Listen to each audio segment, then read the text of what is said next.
कई जगह सुनने में भी आया कि हेलो। पति का भजन पत्नी को ही मिलता है। जय श्री राधे। ये सब वैसे तो ये सत्यता है कि भजन मिलता है, लेकिन मिलेगा कब, यहाँ ये भी तो देखना पड़ेगा। इसमें भी तो चर्चा करी जा सकती है कि भजन मिलेगा कब, भजन मिलेगा कैसे, भजन कैसे मिलेगा। पत्नी यदि धर्म के अनुकूल अपने पति की आज्ञा के अनुसार चलेगी, हर सुख दुख में उनका साथ देगी, तब जाकर के कुछ मिलेगा। ऐसा नहीं है कि सुबह उठ करके 2-3 पूरे दिन झगड़ा किया और कहने को हम पति हैं, बोले हम तो पत्नी हैं, हमें तो आधा मिल जाएगा, और देने को तो भोजन के लिए रोटी भी नहीं दे रहे। सुबह घर से भगा दिया, बोले जाओ देख ले होटल का खाया ना। अब ऐसी पत्नी चाहे कि मुझे आधा मिल जाए, वो असंभव है। ये सब धर्म के अनुकूल ही नियम है, और धर्म पर चलने पर ही ये सब प्राप्ति होगी। और ये धर्म के विपरीत हैं तो कहीं से कुछ नहीं मिलने वाला, क्योंकि जो जैसा कर्म करता है उसको वैसा भोगना पड़ता है। न किसी के भजन में से मिले, न किसी के धर्म में से मिले, न किसी के पाप में से किसी को पाप मिले,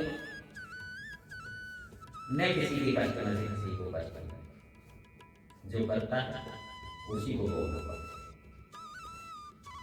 शरीर से जो तुम पाप करोगे तो तुम्हारे शरीर को भोगना पड़ेगा, दूसरे का शरीर नहीं भोगेगा।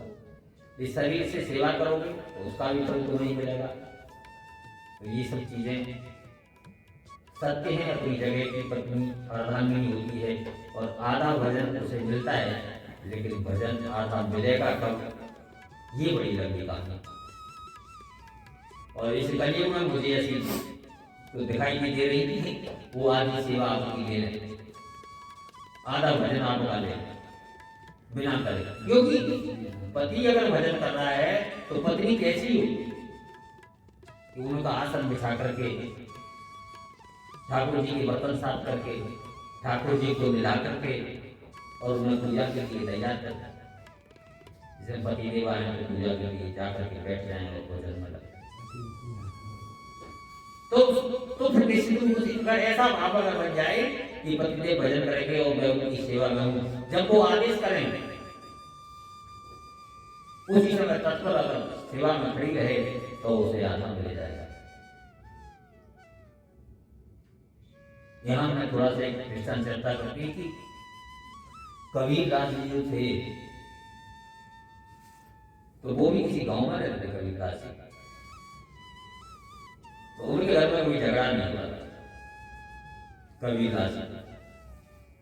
तो गांव वालों ने पूछा, महाराज पूरे मोहल्ले में लड़ाई हुई है, कभी इसके घर में, कभी उसके घर में, कभी उसके घर में, कभी उसके घर में, बोले आपके घर में कभी झगड़ा नहीं हुआ, ऐसा क्यों? कबीरदास जी बोले, भैया कल तुम सब लोग दिन में आना, तब मैं तुम्हें बताऊंगा कि तुम्हारे घर में, मेरे घर में झगड़ा क्यों नहीं होता। सब लोगों को भी जानने की उत्सुकता थी कबीरदास जी क्या ऐसा क्या है जिससे झगड़ा नहीं होता। तो गांव के सारे लोग एकत्र होकर के कबीरदास जी के घर पहुंचे। कबीरदास जी बैठे अपने आंगन में, चौक में। तो सब लोग पहुंच गए तो उन्होंने पत्नी के लिए आवाज लगाई कि सुनती हैं? बोले हाँ। बोले दीपक जला कर के लिया।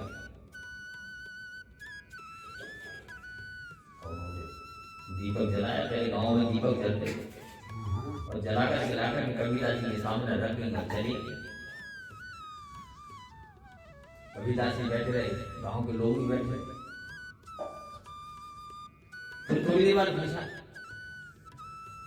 कि बोले महाराज तुमने बताया नहीं कि तुम्हारे यहाँ झगड़ा क्यों नहीं होता? तो बोले तुम्हारी अपनी फूट नहीं है। बोले दिन में दीपक का क्या काम है? जैसे को मैंने एक आज्ञा करी और दीपक जल करके आ गया, क्या मैं दीपक से देख थोड़ी रहा हूं? अगर पत्नी यदि ऐसी आज्ञाकारी हो तो उसे निश्चित रूप से याद आज्ञा उसे तो पूरा मिलने का अधिकार है। लेकिन यदि वो आज्ञा का बार बार आज्ञा का उल्लंघन करे और आज्ञा का उल्लंघन करके फिर वो चाहे कि मुझे कुछ इनके में से मिल जाएगा, तो ऐसा असंभव है। तो आज्ञाकारी हो पत्नी, उसको आधा क्या आधे से भी ज्यादा मिलता है। लेकिन ये बार बार यदि पति की अवज्ञा करे तो जीवन में उसे कुछ नहीं मिलता, उसे अपना भोगना पड़ता है और पति को अपना भोगना पड़ता है। और ये एक नियम ये दोनों एक के लिए लागू नहीं होता, दोनों के लिए लागू होता है कि कभी यदि किसी चीज की आवश्यकता है तो पति ने आपसे निवेदन किया है कि आप मेरी आवश्यकता की पूर्ति करें, तो वो भी तुम्हारा भी धर्म है कि हर समय उसकी भी उसका भी ध्यान रखें और वो तुम्हारा ध्यान रखे। यही जीवन है, तभी जाकर के कहीं आधा पूरा जो भी मिल रहा होगा वो मिलेगा। अन्यथा यदि दोनों में से एक भी धर्म की विरुद्ध जाएगा तो किसी को कुछ नहीं मिलेगा। इसलिए आपस में तालमेल बना करके रखें।